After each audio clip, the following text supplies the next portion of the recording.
अगर आप option trading सीखना चाहते हैं और आपको समझ में नहीं आता कि कहाँ से स्टार्ट करना है, कैसे स्टार्ट करना है और क्या क्या चीज़ें समझना इम्पोर्टेंट है, मतलब अगर आपसे कुछ भी समझ में नहीं आता तो ये वीडियो आपके लिए है, क्योंकि इस वीडियो में हम ऑप्शन ट्रेडिंग के बारे में स्टेप बाय स्टेप बात करेंगे।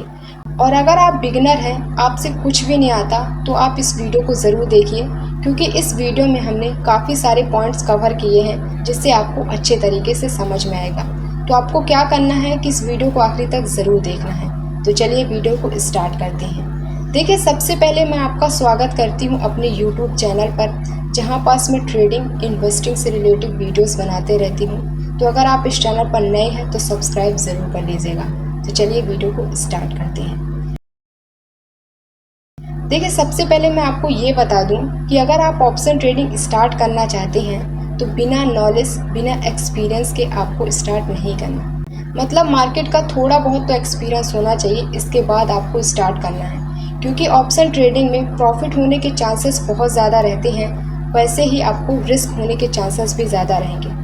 तो इसलिए आपको पूरी नॉलेज के साथ, थोड़ा बहुत मार्केट के एक्सपीरियंस के साथ ही ऑप्शन ट्रेडिंग स्टार्ट करनी है। तो चलिए वीडियो को स्टार्ट करते हैं। देखिए, सबसे पहले हम बेसिक चीज़ों को कवर करेंगे। तो इस वीडियो में हम बात करेंगे कि ऑप्शंस क्या होते हैं, इसके बाद बात करेंगे कि ऑप्शंस बनाए क्यों गए हैं, और फिर बात करेंगे कि कॉल ऑप्शन क्या है, पुट ऑप्शन क्या है, स्ट्राइक प्राइस क्या होती है, प्रीमियम क्या होता है, लॉट साइज क्या होता है, इंडेक्स क्या होते हैं और एक्सपायरी क्या होती है। इन सब टॉपिक को इस वीडियो में कवर करेंगे। तो देखिए, सबसे पहले बात करते हैं कि ऑप्शंस क्या होते हैं। देखिए, ऑप्शंस एक डेरिवेटिव कॉन्ट्रैक्ट होते हैं। अब डेरिवेटिव का मतलब क्या होता है? देखिए, डेरिवेटिव वो हर एक चीज़ है जिसकी वैल्यू किसी और चीज़ पर डिपेंड करे। नहीं आया समझ में? आपको इसको एग्जांपल समझाती हूँ। देखिए, अगर आप पनीर का बिजनेस करते हैं तो पनीर की जो वैल्यू है वो किस पर डिपेंड करती है? मिल्क पर डिपेंड करती है। मतलब अगर मिल्क का प्राइस बढ़ेगा तो पनीर की प्राइस बढ़ेगी, और अगर मिल्क का प्राइस गिरेगा तो आपके पनीर की भी प्राइस गिर जाएगी। इसका मतलब जो पनीर है वो किस पर डिपेंड करता है? मिल्क पर डिपेंड करता है, और पनीर हो जाएगा डेरिवेटिव। और मिल्क का डेरिवेटिव कौन है? पनीर है। मतलब पनीर एक डेरिवेटिव कॉन्ट्रैक्ट है जिसकी वैल्यू किसी और चीज़ पर डिपेंड है, मतलब मिल्क पर डिपेंड है। तो इस प्रकार से ऑप्शंस भी होते हैं। मतलब ऑप्शंस की वैल्यू किसी और चीज़ पर डिपेंड करती है, जैसे करेंसी, कमोडिटी, इंडेक्स, स्टॉक। इसको मैं एक और एग्जांपल समझाती हूँ। देखिए, अगर आपने निफ्टी में कोई कॉन्ट्रैक्ट बाई किया है, मतलब कोई सा भी बाई किया है, प्रीमियम बाई किया है, तो अगर निफ्टी की प्राइस बढ़ेगी तो जो भी आपने प्रीमियम बाई किया है उसकी भी प्राइस बढ़ेगी, और अगर निफ्टी की प्राइस गिरेगी तो आपने जो प्रीमियम बाई किया है उसकी भी प्राइस गिरेगी। तो इसका मतलब क्या होता है? जो आपने ऑप्शन बाई किया है वो एक डेरिवेटिव है, मतलब उसकी वैल्यू किस पर डिपेंड करती है? निफ्टी पर डिपेंड करती है। तो जो ऑप्शंस होते हैं वो एक डेरिवेटिव का काम करते हैं, मतलब उनकी वैल्यू किसी और चीज़ पर डिपेंड करती है। तो आपको समझ में आ गया होगा कि ऑप्शंस क्या होते हैं। अब बात करते हैं दूसरे टॉपिक की। दूसरा टॉपिक है कि ऑप्शंस बनाए क्यों गए हैं। देखिए, ऑप्शंस हेजिंग के लिए बनाए गए हैं, मतलब हेज करने के लिए।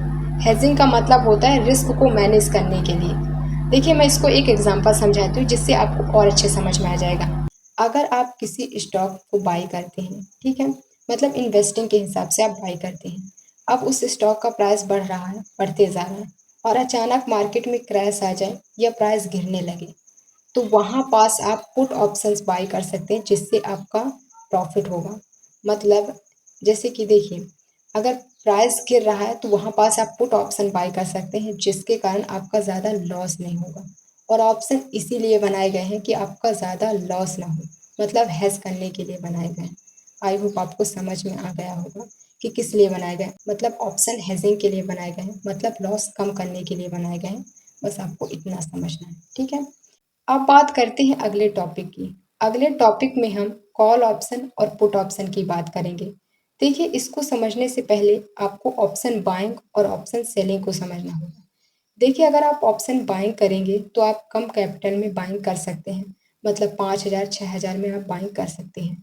और अगर आपको ऑप्शन सेलिंग करना है तो इसके लिए आपको ज़्यादा पैसों की रिक्वायरमेंट रहेगी, मतलब 2 लाख 3 लाख से ही आप ऑप्शन सेल कर सकते हैं। तो अगर आप ऑप्शन बाइंग करेंगे तो वहाँ पास आपको दो ऑप्शन दिखेंगे। एक आपको कॉल ऑप्शन दिखेगा और एक आपको पुट ऑप्शन दिखेगा। और ऑप्शन सेलिंग में भी आपको दो ऑप्शन दिखेंगे, मतलब आप कॉल ऑप्शन को सेल कर सकते हैं और पुट ऑप्शन को सेल कर सकते हैं। देखिए ऑप्शन सेलिंग में ज़्यादा पैसों की रिक्वायरमेंट रहेगी, तो इसलिए मैं आपको वो नहीं बता रही हूँ। इसमें से मैं आपको ऑप्शन बाइंग के बारे में बता रही हूँ, ठीक है। तो देखिए अगर निफ्टी का प्राइस बढ़ेगा तो आपको क्या करना है कि आपको कॉल ऑप्शन को बाई करना है, ठीक है। और अगर निफ्टी का प्राइस गिरेगा तो वहाँ पास आपको पुट ऑप्शंस को बाई करना है। मतलब बढ़ते हुए मार्केट में आपको कॉल ऑप्शन लेना है और गिरते हुए मार्केट में आपको पुट ऑप्शन लेना है, ठीक है। पुट ऑप्शन को बाई करना है। तो इस प्रकार से आप समझ सकते हैं कि कॉल ऑप्शन पुट ऑप्शन क्या होता है। अब बात करते हैं स्ट्राइक प्राइस की। देखिए अभी निफ्टी कहाँ पर ट्रेड कर रहा है, 24,000 में ट्रेड कर रहा है। तो जो भी वो करेंट प्राइस है उसे स्पोर्ट प्राइस कहेंगे, ठीक है। और 50 पॉइंट की आपको स्ट्राइक दिख जाएगी, जैसे कि 25,050, 25,100। तो ये स्ट्राइक प्राइस है। मतलब नीचे साइड की भी आपको 50 पॉइंट की स्ट्राइक प्राइस दिख जाएंगे, ऊपर साइड भी आपको स्ट्राइक दिख जाएंगे। तो ये होते हैं स्ट्राइक। और जो बीच में है जो करंट है उसे स्पोर्ट प्राइस कहेंगे। तो आई होप आपको स्ट्राइक प्राइस भी समझ में आ गया होगा। अब बात करते हैं लॉट साइज की। देखिए अगर आप निफ्टी में ट्रेड करेंगे या अगर आप ऑप्शन में ट्रेड करेंगे तो वहाँ आपको लॉट में देखने को मिलेगा। मतलब एक लॉट जितने का होगा उतना ही आप बाय कर सकते हैं। जैसे अगर आप निफ्टी में ट्रेड करेंगे तो वहाँ पास एक लॉट होता है 75 क्वांटिटी का। मतलब अगर आपको 25 क्वांटिटी में ट्रेड करना है, 20 क्वांटिटी में ट्रेड करना है तो आप ऐसा नहीं कर सकते हैं। आपको एक ही लॉट बाय करना होगा, वो भी है 75 क्वांटिटी का। अगर आपको 100 क्वांटिटी बाय करनी है तो आप ऐसा नहीं कर सकते, फिर आपको दो लॉट बाय करना होगा और दो लॉट होते हैं 150 क्वांटिटी की। मतलब लॉट साइज आपको देखना होगा कि कितने का है। जैसे निफ्टी का 75 क्वांटिटी का है, बैंक निफ्टी का 30 क्वांटिटी का है। तो इस प्रकार से आप समझ सकते हैं। मतलब अगर आपको ऑप्शन ट्रेडिंग करनी है तो वहाँ आपको लॉट साइज देखने को मिलेगा और जितने भी क्वांटिटी का होगा वो आपको देखना होगा। मतलब आप मनचाही क्वांटिटी नहीं ले सकते हैं, ठीक है।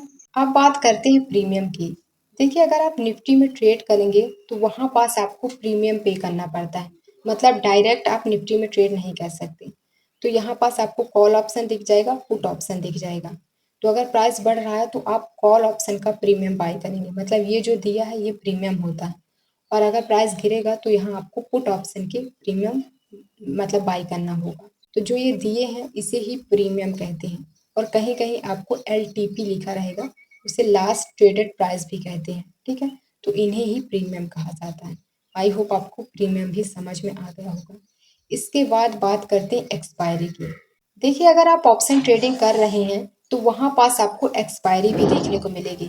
मतलब जो भी कॉन्ट्रैक्ट है प्रीमियम है उनका प्राइस ऑटोमेटिक ज़ीरो हो जाएगा थीटा डीके के कारण। मतलब अभी आपको बहुत कुछ सीखना पड़ेगा ऑप्शन ट्रेडिंग के बारे में। मतलब ऑप्शन ग्रीक को भी समझना पड़ेगा, ठीक है। तो देखिए एक्सपायरी दिखेगी, जैसे कि थर्सडे को एक्सपायरी होती है।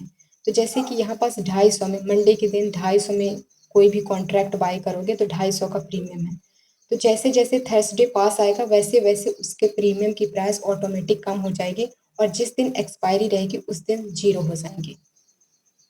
मतलब उस दिन आपको जो भी प्रीमियम आप पे करेंगे वो जीरो हो जाएंगे, ठीक है, थीटा डीके के कारण। तो इस प्रकार से आपको समझना है कि एक्सपायरी भी होती है। मतलब निफ्टी की थर्सडे को होती है। अगर थर्सडे को छुट्टी हो जाए, कुछ हॉलीडे रहे तो एक दिन पहले हो जाती है। मतलब वेंसडे को एक्सपायर हो जाएंगे, जो भी प्रीमियम है वो एक्सपायर हो जाएंगे। अगर बैंक निफ्टी की बात करें तो बैंक निफ्टी की होती है वेंसडे को, और उस दिन अगर छुट्टी हो जाए तो ट्यूसडे को प्रीमियम एक्सपायर हो जाते हैं। ये होती है वीकली। और अगर मंथली की बात करें तो दोनों की होती है थर्सडे को। तो मतलब अगर आपको वीकली एक्सपायरी देखनी है तो निफ्टी की होती है थर्सडे को और बैंक निफ्टी की होती है वेंसडे को। और अगर मंथली एक्सपायरी देखनी है निफ्टी और बैंक निफ्टी की तो दोनों की होती है थर्सडे को। आई होप आपको समझ में आ गया होगा कि एक्सपायरी क्या होता है। मतलब एक्सपायरी के दिन आपके जितने भी कॉन्ट्रैक्ट हैं वो ऑटोमेटिक ज़ीरो हो जाएंगे। जैसे अभी 250 150 में ट्रेड कर रहे हैं तो वो ऑटोमेटिक ज़ीरो हो जाएंगे और एक्सपायरी के दूसरे दिन आपको नए प्रीमियम देखने को मिलेंगे। तो इस प्रकार से आपको एक्सपायरी भी देखकर चलना है। आई होप आपको ये वीडियो पसंद आई हो। इस वीडियो में हमने ऑप्शन ट्रेडिंग के बारे में काफ़ी सारी जानकारी दी है। मतलब ऑप्शंस क्या होते हैं, ऑप्शन बनाए क्यों गए हैं, कॉल ऑप्शन क्या होता है, पुट ऑप्शन क्या होता है, स्ट्राइक प्राइस क्या होती है, प्रीमियम क्या होता है, लॉट साइज़ क्या होता है, स्ट्राइक प्राइस क्या होती है, मतलब इन सब के बारे में बात की है। और अगर आपको वीडियो अच्छी लगी हो तो प्लीज़ लाइक ज़रूर कर दीजिएगा और चैनल को सब्सक्राइब नहीं किया तो चैनल को सब्सक्राइब कर सकते हैं और मिलते हैं नेक्स्ट वीडियो के साथ। और कमेंट में ज़रूर बताइएगा अगर आपको अगला पार्ट चाहिए हो तो।